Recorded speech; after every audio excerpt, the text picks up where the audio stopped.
जय श्री कृष्णा, जय श्री राधे। अध्याय 24।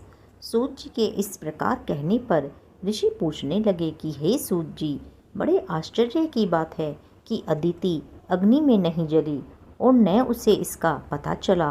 तब सूत जी बोले, हे ऋषियों, इसमें आश्चर्य की क्या बात है?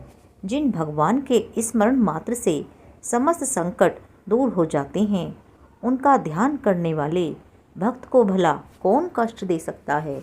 जब अग्नि शांत हुई तब चक्र सुदर्शनधारी भगवान विष्णु स्वयं अदिति के सामने प्रकट हुए और बोले, हे देव माता, तुम्हारे इस कठिन तप से हम अत्यंत प्रसन्न हैं, अतएव इच्छित वरदान मांगो।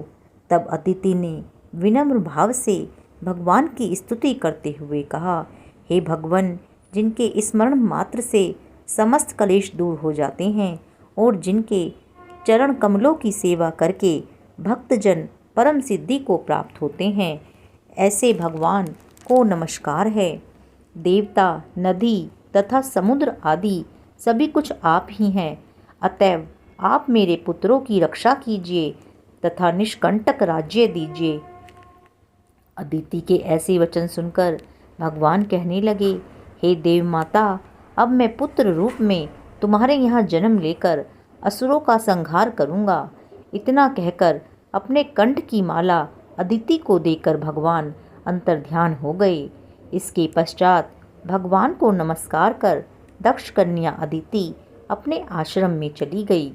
यथा समय अदिति ने हजारों सूर्य के समान तेजस्वी कमलनयन, शंख, चक्र, गदा, पद्म, कमंडल तथा पीतांबरधारी मुनियों द्वारा स्तुति किए गए दैत्य दलन भक्तों के प्रिय वामन भगवान को पुत्र रूप में देखा।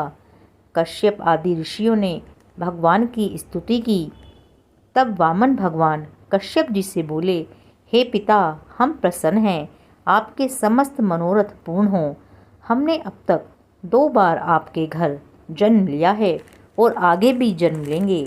उधर राजा बलि ने दैत्य गुरु श्री शुक्राचार्य जी की अध्यक्षता में बड़ा भारी यज्ञ प्रारंभ किया, जिसमें हवि ग्रहण करने के लिए उन्होंने लक्ष्मी जी सहित विष्णु भगवान का आह्वान किया।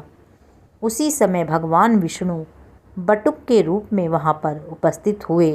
भगवान को इस रूप में देखकर ऋषि लोग ज्ञान दृष्टि से उनको पहचान गए। उन्हें देख श्री शुक्राचार्य ने राजा बलि को एकांत में बुलाकर सारी स्थिति से अवगत कराया। 24वां अध्याय पूर्ण। जय श्री कृष्णा, जय श्री राधे।